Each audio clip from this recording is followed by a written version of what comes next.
And now, it's time for another Dice Tower review with Tom Vasel. Hey folks, today we're talking about a little game, a very little game, from Brain Games called Air King.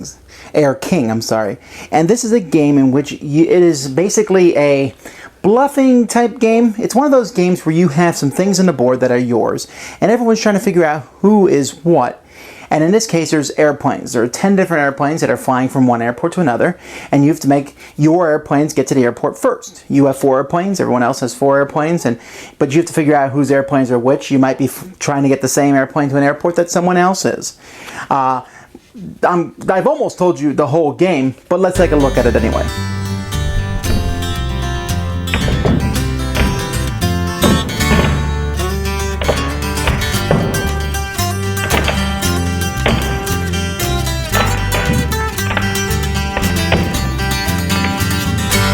This is how the board is set up at the beginning of the game. You have airport A and B, and at one airport you put airplanes 6, 7, 8, 9, 10, and other ones you put 1, 2, 3, 4, 5. Each airport also has a runway. That's the place you're trying to get the airplanes from. So you're going to take an airplane. Basically, an airplane will start on one of the starting spots next to the airport, and then you just need to fly and land in that other airport over there. But no 2 airplanes can ever occupy the same spot on this pretend grid.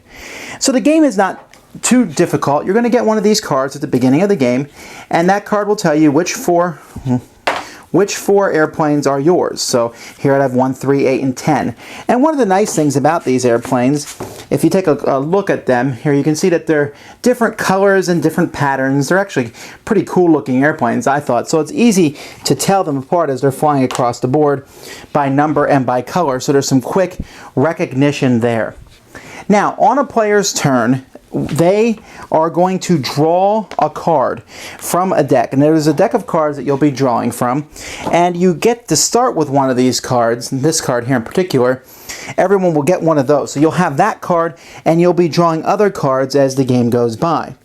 And on your turn, you must draw a card, and then you must move 2 airplanes.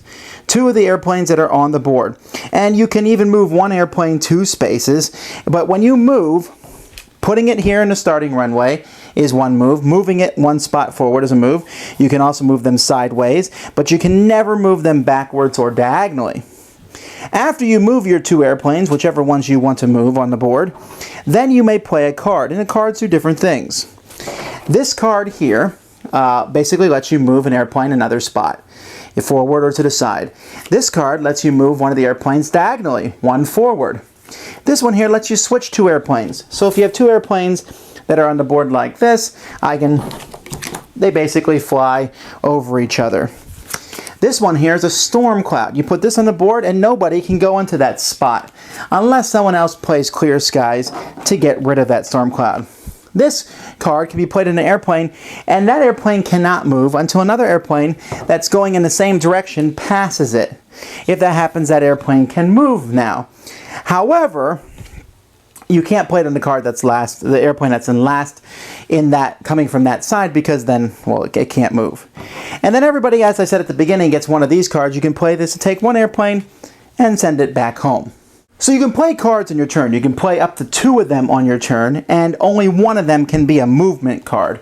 So you can only play one of the movement cards that lets you go in different directions. And you're going to keep going until somebody suddenly says, oh, I win, because airplanes 1, 4, 6, and 8 all made the station. When that happens, the game is over. Now, I really like this game. I was a little concerned, because there's a lot of airplane traffic control type games on the iPad and on the internet, and usually they involve get the planes in or everybody crashes and dies. This is not really that. It's just kind of a race to get people there first. Now, in any game like this, it's interesting because you have hidden colors that you're moving, especially since 1 or more people might be moving the same airplane. That can cause a problem in this game. I looked at the numbers on all the cards, and I believe every number is on each card 3 different times. So it's possible that you, me, and Bob all have yellow plane number 1 on our cards, and Jim does not. So 1 is likely going to make it. And that helps all 3 of us, but not Jim. And the problem with that is the person who matches the most other people with his planes will do better. If someone has a plane that no one else has, it will be more difficult because people won't move that. Now, as the game progresses and you move a couple planes around the board, you will be very cautious what you move because you're trying to trick other people, but near the end, you're just getting your planes home. I actually think this is the best as a two-player game. I think I enjoyed it most. I played the two-player game first, and I said, wow, it might be more fun with more players. And it was a little bit more chaotic, and again, you ran into that problem with multiple people using the same airplane. I like the fact that in a two-player game, you might have the same airplane and you're kind of going back and forth. And when you use that card that sends the airplane back is a really critical thing because that can make or break the game for you. Other than that, the game is really light. We're talking a 15-minute game. But it is a nice theme, it's an interesting idea, and it's a good filler, one that I think would be good for a collection, a small box, real easy to teach.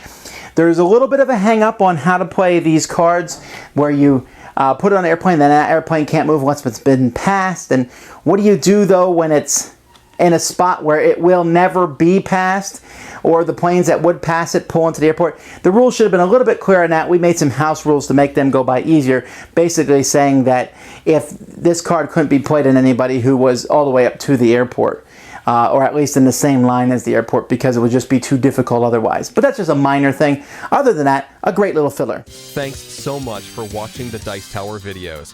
Find more great videos and reviews, as well as our top-rated audio podcast at Dicetower.com.